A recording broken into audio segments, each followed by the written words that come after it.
Welcome back to Philosophy and Ethics in Games, the series where I break down the stories in some of our favorite games and ask the tough questions to figure out what is right and what is wrong. I'm Josh Bearheart Hawk, and today we're meeting some new friends in episode 4 of Telltale's Batman. In case you missed any of the previous episodes in the Philosophy and Ethics series, I've linked a playlist in the description below. As I continue to break down this and other games, I'll add new videos to the playlist so you can find them all in one place. As we begin episode 4 of Telltale's Batman, titled Guardian of Gotham, we find Bruce reliving the events of the press conference where he beat down Cobblepot after being drugged by Lady Arkham. That action was enough to get him locked up in Arkham Asylum, because that's apparently the best way that Gotham can find to deal with people they deem as crazy, and we fall right into the first point I want to address. As we've gone through this series, as is the standard for philosophy and ethics in games, I've tried focusing on tying Gotham to the real world to talk about things like wealth inequality and the justice system. But in this case, we need to reverse things a bit and actually pull Gotham into the real world for a minute, because their way of doing things is archaic to say the least. Back in the 19th and early to mid-20th centuries, insane asylums, sometimes called lunatic asylums, were being used to house everyone from those deemed criminally insane to women experiencing cramps from their menstrual cycles. These places were houses of horror for those locked up in them, and issues like overcrowding and lack of funds for food and medicine weren't uncommon. Procedures like lobotomies were the norm, and many patients left the facility in worse condition than when they came. Arkham Asylum harkens back to those days, and if a facility like that existed in a modern city, anyone calling for its closure and dismantling would be right to do so. To be fair, Bruce and Harvey Dent have been working on a project to replace Arkham with a more modern facility, but in all honesty, the facility isn't the issue. The way they handle mental health problems in general is. Locking people up in an asylum, ostracizing them from the rest of society, and treating them like garbage isn't going to make Gotham safer or make the world a better place. If they truly have some kind of mental health issue, they need to be treated with dignity and given proper access to solutions like therapy and, when applicable, medication.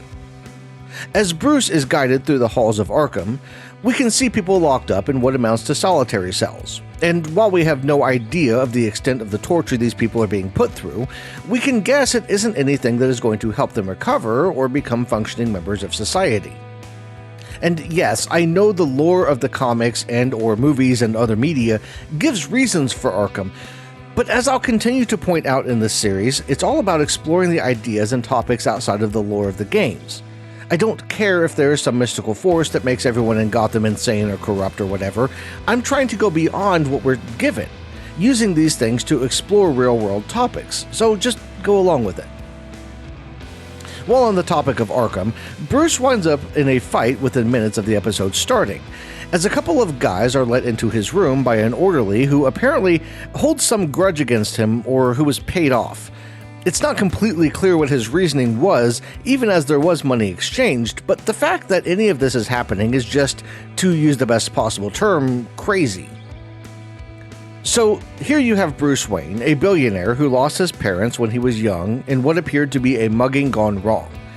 It turns out his father was corrupt and made most of the family fortune working with mob bosses and locking anyone who stood in his way in Arkham. Bruce lost his temper and nearly beat a man to death in front of the press, at the press conference where his company was being taken away from him. And they choose to lock him away in Arkham? Do they not have any other place? Did anyone interrogate him? If they did they not realize that something was severely wrong? Maybe it's just me, but if I was someone like Police Chief Gordon and I noticed that within a matter of a couple of days, one of my officers and the wealthiest man in town had both acted out of character and both had weird markings on their body that hinted at some kind of drug being involved, I might call that out. We're led to believe that Harvey Dent had Bruce locked away, but that just makes things even worse because the mayor of the city shouldn't be calling the shots as far as who gets sentenced to what. There should be judges and lawyers and due process. This whole thing just makes my head spin. The orderly who let in the guys to beat up Bruce said Bruce's rights were revoked after he beat up Cobblepot, but that's not ever the case, at least not in the real world. It doesn't matter how guilty someone is, they have rights, and those rights should be upheld. In the United States, we have the Fourth Amendment to the Constitution, protecting people from unreasonable search and seizure, the Fifth Amendment, guaranteeing due process, and the Sixth Amendment, guaranteeing a right to trial by a jury of one's peers. Knowing these rights is important, and Bruce should, at a minimum, have been arraigned in front of a judge, had the charges against him read aloud, and had the chance to consult with his attorney. No one has the right to throw you into a prison, or in this case an asylum, without cause or warrant. All of that aside, there is one bright moment I want to call out here as Bruce is rescued from the guys attacking him by a man called John Doe. This guy is clearly the Joker, or a character based on the Joker, and while I don't dive into the lore, I will say that the Joker is one of my favorite characters in the Batman franchise. He is usually shown as ethically dubious, and at some point I plan to make a video talking specifically about Heath Ledger's portrayal of the character because there were some really amazing moral dilemmas presented in the Dark Knight movie. This version of the character winds up being extremely helpful to Bruce, as he causes a distraction that lasts long enough for Bruce to get a hold of Jim Gordon, who helps spring him from Arkham so that we can progress the story and figure out just how bad things really are. On the way home from the asylum, Bruce and Alfred are stopped at a checkpoint, something Mayor Dent has set up as a way to suss out the children of Arkham. First things first, we have to decide how to proceed as one of the guards comes over and tells Bruce that they are searching the vehicle, with a plan to arrest him if they find anything at all that they consider linked to the children of Arkham. Obviously, I decided to take the route of the outlaw and told Alfred to gun it, with the choices being either that or paying a bribe after a group of civilians showed up to make their displeasure with Bruce known. We're going to come all the way out of Gotham with this next point because there are some major parallels between what Mayor Dent is doing with these enforcers and some things that we've seen in the real world just this year. For the most part, checkpoints like the one that Bruce and Alfred come across are unconstitutional, with the aforementioned Fourth Amendment being the basis for that. The only exception to this rule is when someone like a police officer has reasonable suspicion of some kind of imminent threat. Without that, they need a warrant signed by a judge to search you or your vehicle or your home. That won't stop them from trying, but knowing your rights is important here because the fastest way to lose your rights is just to give them up. A counter-argument that I've heard in the past is, well, I've got nothing to hide, so what's the harm? Well, the harm in this case is that allowing one search without a warrant or reasonable suspicion easily becomes allowing future searches with less ability to argue against them. If you say yes to having your car searched or turn out your pockets, but then later don't want your house searched because you feel that that crosses a line, it would be easy for authorities to argue that you must be hiding something and to get a warrant without any real cause because, well, you must be hiding something here since you let us search this other thing earlier. In reality, it would be something bigger than that, but you get the idea. If you give up your rights without a fight, it's only a matter of time before they are all lost. It's also worth noting here that the people crowding Bruce's car are only doing that because Dent has started a PR campaign against him, and the public perception is that he's as bad as his father, especially after the unprovoked attack on Cobblepot. Had the law been followed, with Bruce being examined and properly charged or cleared based on the drugs in his system, he probably wouldn't be in this mess and people wouldn't hate him as much. I mean, some of them would still hate him because, the sins of the father and whatnot, but more people would see through the screen if they saw that not only had the video of his father been brought up, but then he'd been drugged and forced to attack Cobblepot. Those things together point to a conspiracy theory against him personally, and while it wouldn't convince everyone, it might calm at least some of the public animosity against him. Setting that aside, Bruce gets back to the Batcave and focuses on getting the nerve agent that Lady Arkham used on him out of his system so he can focus on saving the city. The drug is still affecting him, causing him to lash out at people like Alfred, and the only way to stop it is apparently to synthesize a cure using his pre-infection DNA. Once that's been taken care of, Batman heads to Vicky Vale's parents' house, where he was told by Mr. Doe and Arkham that he might find something of use. To make a long story short, Vicky was adopted, with her birth mother having died in Arkham. And as Batman gets to the house, he finds her adopted parents murdered. There's no immediately obvious reason for their murder, and before he leaves, Batman finds another child that the Vales had been caring for and fights off one of his own drones as Cobblepot is now using Wayne tech against him. That might all be bad enough, but upon returning to the Batcave, Bruce finds out that Harvey Dent is now seizing the Wayne estate, a proclamation he makes at a press conference as he gives Bruce 24 hours to leave the property. His reasoning for this is that the fight against the children of Arkham has been expensive, and he sees the Wayne fortune as money stolen from the city of Gotham. But this is just another example of overreach and a violation of Bruce's rights. Now, in our world, there is a system called asset forfeiture that allows the government to seize property under very specific circumstances. And while this system is abused at times, it wouldn't allow the mayor of a city to just decide to start seizing property on a whim. There would need to be some strong evidence that Bruce himself had done something illicit with the property, or that it was being used in criminal activity. Investigations into the Waynes, specifically Thomas and Martha, would take years, and someone with the wealth of Bruce Wayne would be able to hold off any kind of action against him or his property for years in the courts. At this point, Gotham has become a lawless hellscape.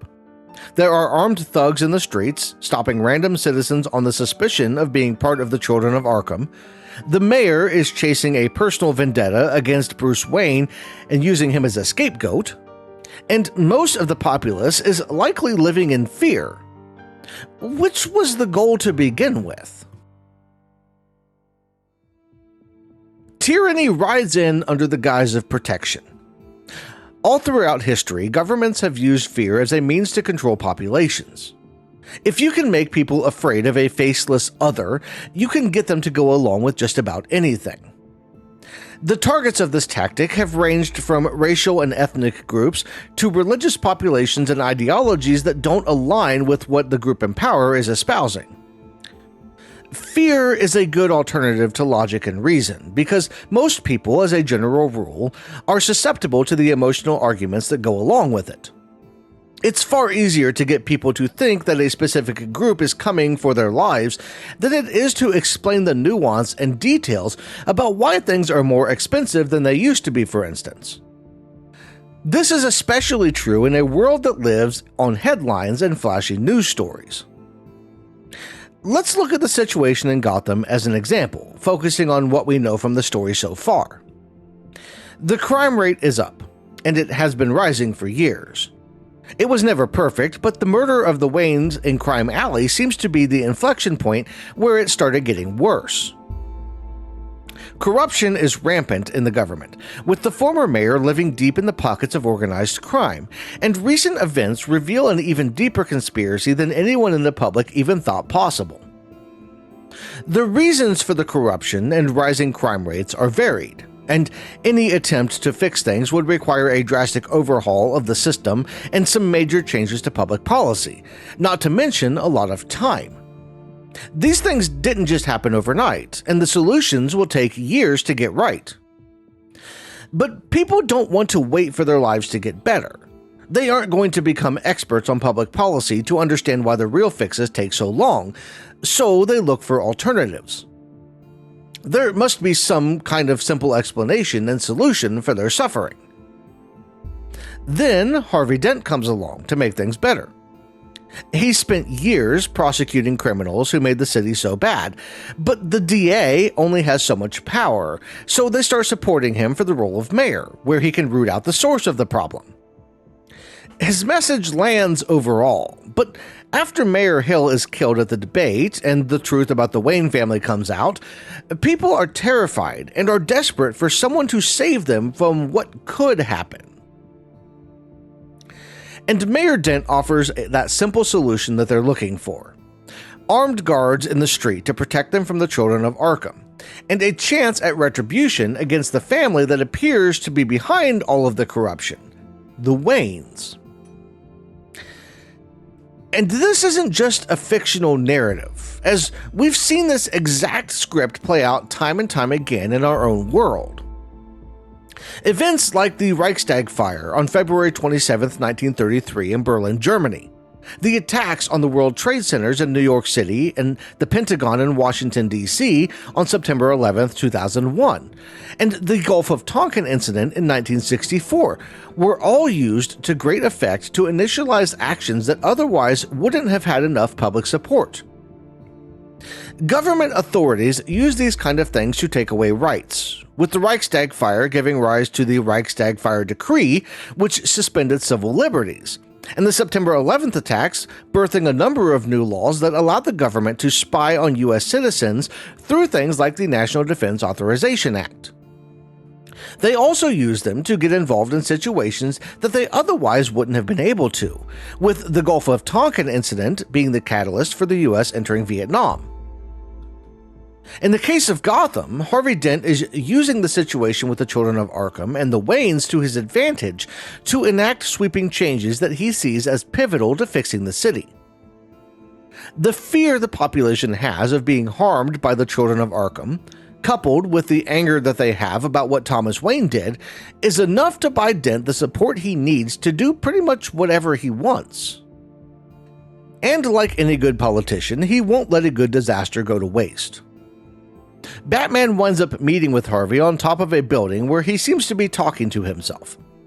It's pretty clear he isn't in his right mind, and while he is happy to see the Caped Crusader, he's also angry that Batman is there to defend Bruce Wayne. The conversation might be non-eventful, except for the fact that Dent has apparently made the call to wire up a city block with explosives in an attempt to take out the children of Arkham's drugs, and a quick call on the radio is all it takes to blow up several nearby buildings. That's not even the worst of it though, as Harvey apparently put out a hit on Police Chief Gordon, and Batman has to rush over to Crime Alley to save him before making the decision to either head over to Wayne Enterprises to try to stop Cobblepot from hacking into the Batcomputer, or heading to Wayne Manor to fight Harvey Dent, who's shown up early to seize it. This is a difficult decision, but I wasn't about to leave Alfred hanging and made my way home to help protect the manor. There's a bit of a scuffle, but in the end, Harvey Dent winds up in a pair of handcuffs, and Batman is finally able to turn his focus back to finding Lady Arkham. That goal might be a little bit more difficult than it seems, however, as Cobblepot has managed to breach the systems that Batman has been using, and the only way to prevent more harm is to take them offline. This cripples Batman in the short term, but to find out just how bad things really are, we'll have to wait for the final episode. To make sure you don't miss out on that and future videos in the Philosophy and Ethics in Games series, like this video and subscribe to Lost in Games on YouTube. I post new Philosophy and Ethics videos every Thursday, as well as videos like Lost in Games Unscripted, a more laid-back series where we discuss everything from movies, books, games, TV shows, and whatever else might be coming up in a given day. If you're looking for other ways to help me continue making videos like this, consider joining as a channel member here on YouTube or as a patron over on Patreon. For just a couple of dollars a month, you can help me get new games to cover while getting early access to videos, behind-the-scenes stuff, and your name highlighted on the screen. That's all I've got for this one. I want to thank you all for watching, and I'll see you in the next one.